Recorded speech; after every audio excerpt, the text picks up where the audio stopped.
Your Honor, given the nature of this case, which is under investigation, its circumstances and the relationship of the parties involved, the one not necessary, the nature of the relationship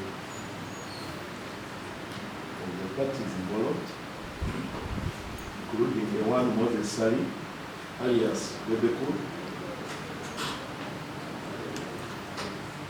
and Mr. Alex Muhangi. These are our colleagues in the business industry, entertainment industry specifically.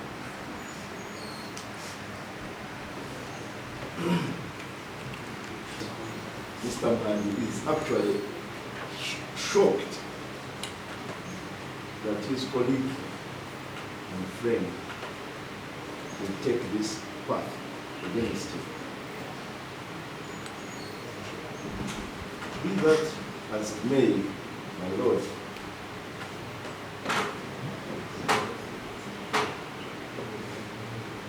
the respondent seeks peace with the complainant,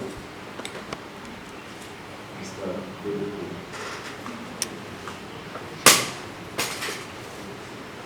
And we want to be on record that Mr. Alex Muhangi has expressly put it in writing and has written to Bebe through us as this council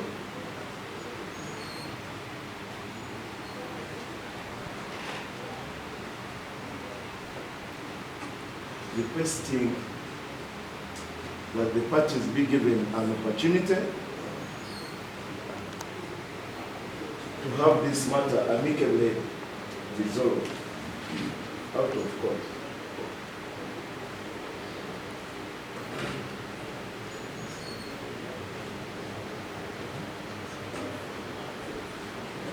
Specifically, Your Honor,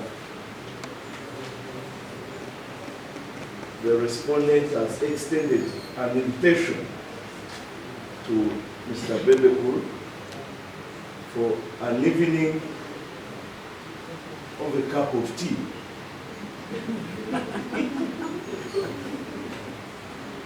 at Alex's expense. He will foot the bill.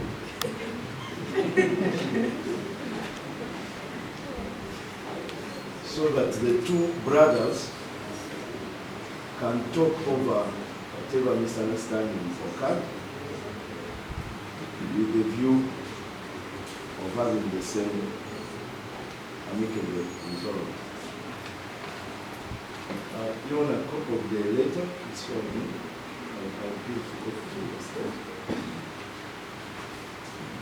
Noted the circumstance of this case, there is no evidence tendered before court of the existence of a relationship between the complainant and the respondent. However, even without going to the merits of this application, as a sign of amicable settlement of this dispute between the complainant and the respondent, as a sign of amicable settlement of this dispute between the complainant and the respondent has been raised, and given the courts are encouraged to promote reconciliation between the parties under Article 126 to deal with the Constitution, I am inclined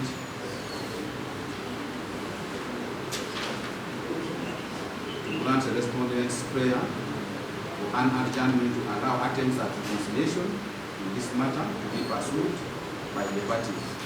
The period of 3 weeks as suggested by counsel for the respondent is, however, not allowed. 14 days, i.e., that is to say, 2 weeks timeline is hereby given for the parties to explore the settlement in the interest of justice in this matter. The case is therefore adjourned up to the 1st of April 2025 for mention. The respondent is equally given a period of 2 days from today within which to file an affidavit in reply of any. It is so that. Kusooka kwa byonna katandike gye byatandikira kijja kita okuba nga tutuuse wano Why nange simanyi sinategeera bulungi kuba nze yategeeka omuyimbi n'atayimba naye kati ate ndaba tuli wano. Ensonga eno ey'okuba nti content wabayidde oba oli awo gwebadde ng'oteeka ku internet fenna tubadde nga tukimanyi osookanga kwogera nabo era n'interview n'okikola n'oteekayo content eyo. Eteeka ku eriri oba oyingira comedy store waliwo ekipande kiri awo kinene oba tokiraba simanyi Amwagala muli basponsa baffe muba mukiraba kati bw'oba oyingira eteeka ku eriri awo nti whether you're a customer whether you're a performer when you are at comedy store we are recording and the content that we record belongs to comedy store and we have the right to use it, flag it in whichever way we want, on TV, on social media, everywhere.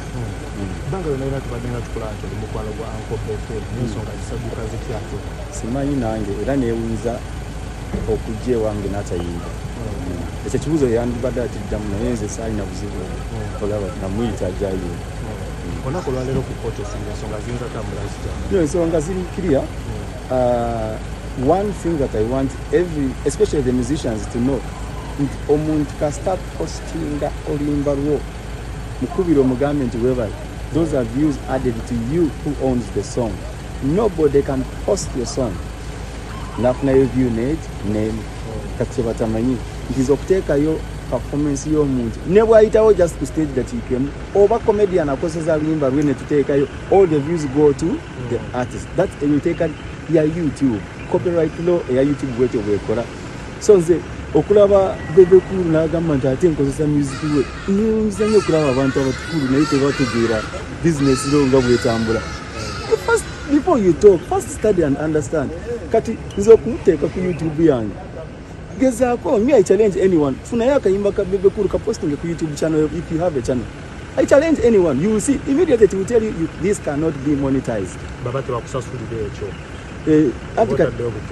Kati nze nteekayo for promotional purposes nti omuntu alabye nti Bebe kulu abaddewa show nga bwe twakanya nti nja kuteekayo abantu balabe naye views gwazi monitoringa gwa analytics zizo buli kimu kyonna kigende ew'omuyimbi oyo. Kati abasinga kye batamanyi nti Muhangi bw'ateekayo waakawo gwafunamu. Bwe twalina omukulembeze Kenzo yagamba nti naye waali situkira ku side embi olunaku naye ali kukima. Naye alina okiika. I think Eddie Kenzo knows really. He looks like he's been through this for some time. Ye nkimanyi he understands this law. Nti ku YouTube anything that says kati ne bw'aniba ndi omukwogera kati nengamba ekanjile kasalo kateekeyo labe already the melody, already the lyrics, and of course the key, maybe key eyinza okuba si yeeyo naye kateekeyo labe kagenda straight ewani Eddie Kenzo. So that's how it works. Olunaku olwasookera ddala lwenyina Bebe kulu obutapafominga nkera ndowooza avaana oteekayo posti n'ogamba nowana oluyimba lwe abasinga ne bagamba nti akyaka kyaddekako ddi Muhangi alina kyayisawo ne Bebe. No, Motivation is a good song. Okay, it had bad PR around it, but honestly the song is a good song. The video is nice. Nze mbadde mu bintu bya music.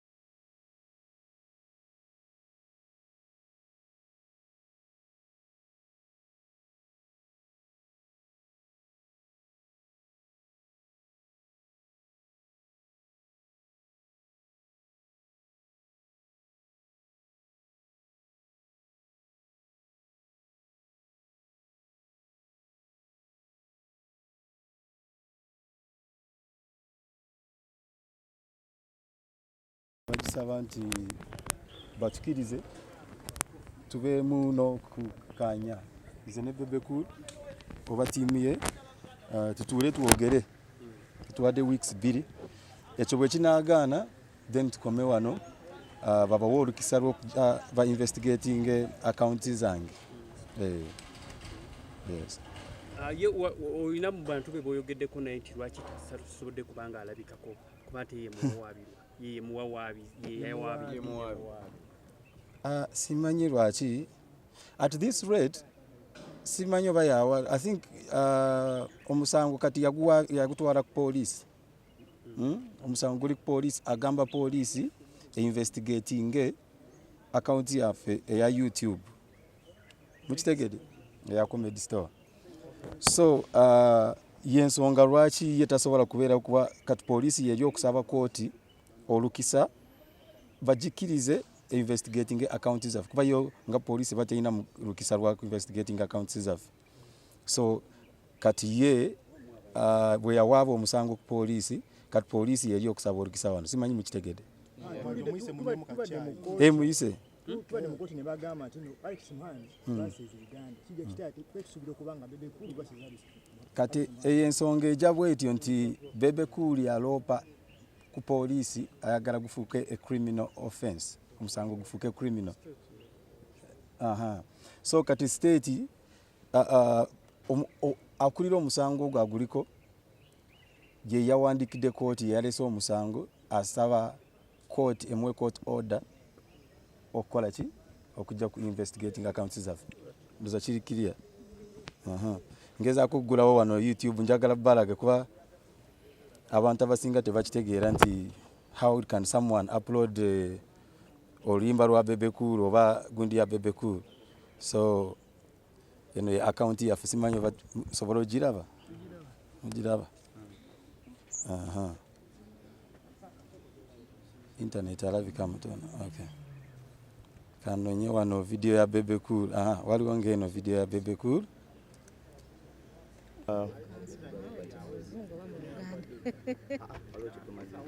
Ensonga ezibadde mu kkooti olwaleero kwe kwemulugunya oba omusango ogwaleetebwa omukulu Sally Moses oba amanyiddwa nga Bebe Cool ng'avunaana kiranti waffe omwami Alex Muhangi olw'okusaasaanya ennyimba ze nga tamuwadde lukusa era ng'asaba kooti Alex emusindike mu nkomyo oba emusibe bwe kitaba ekyo ng'agamba nti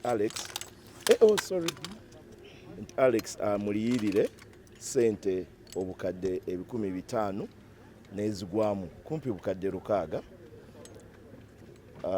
olwa ekyo olw'okusaasaanya ennyimba ze nga Bebe Cool tamuwadde lukusa. Naye nga bwe mukiwulidde tusabye kooti omukulu Alex Muhangi bwe yatuukiridde yatugambye nti tayagala ntalo, tayagala kulwana na Bebe Cool, omuntu gw'atwalanga mukwano gwe era muganda we, munywani we nfanfe, tayagala kulwana na Bebe Cool. Alex yatusabye tutegeeze kooti nti emuwa omukisa okuteeseganya ne Bebe Cool ng'ensonga zino tezinnagenda maaso, batuule bagezeeko okulikonsayiringa kuba ba mukwano bagende maaso nga batambuza business entertainment industry. Kooti ekkiriza okusaba kwa Alex Muhangi neeragira nti omuwaabi n'omwawaabirwa Muhangi ne Bebe Cool baweereddwa weeks 2 okuteeseganya. Bwe baba n'abakkirizaganyizza tukomyewo report mu kooti oluvannyuma lw'ezo weeks 2. Bwe banaaba tebakkirizaganyiza kitegeeza Alex aba ayolekedde e Luzira. Naye tusuubira nti tekigenda kubaawo, tusuubira nti Bebe Cool n'ajja kwekuba mutima alabe nti okusaasaanya ennyimba ze Alex kyeyakola kiyambayo okupromotinga music wa Bebe Cool, so ate tegwalibadde musango.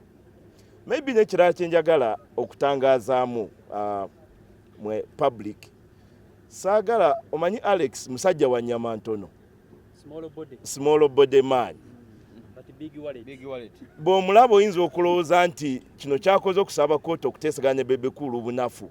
Saagala mu buyite bunafu, naye kwagala mirembe, kunoonya mirembe.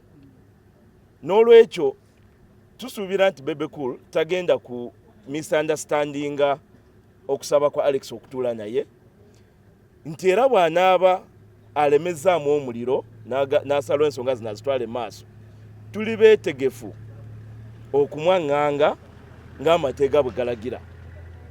Ate nga tomanya gye biggweera, oyinza okusanga Bebe Cool yali mu katu. N'olwekyo ensonga za kooti tezeetaaga nnyo kuzeemaliramu nnyo. bw'obanga omuntu akwadde omukisa muteeseganye n'alisabye muganda wange mukwano wange Bebe atulaganye ne mukwano gwe era muganda we Alex Muhangi baddiŋŋane. Nze kyendowooza oba okusaba kwenkoze njagala bafuneyo omutabaganya omu bombi gwe bakkiririzaamu abatuuze abatabaganye. Maybe sijja kwogera mannya naye nze ndowooza kati nga minisita Balamu Balugahala aludde nakinku mu nsonga zino ez'ebivulu ne entertainment. Nze ndowooza singa Bebe ne Alex Muhangi bawa Balamu omukisa obatabaganya nze asobola okukikola n'abatabaganya. Oba pulezidenti w'abayimbi omwami Eddie Kenzo oba omuntu yenna gwe banaabasazeewo naye nga nze naalebwadde amannya ago abiri balondeko omuntu omu batule naye abatabaganye. So kyekyo batwadde wiiki 2 batabaganye bana balemezeddwa emisango gya Bebe ku Muhangi gigende maaso. Amanya nze Robert Lutalo Ergon Advocate.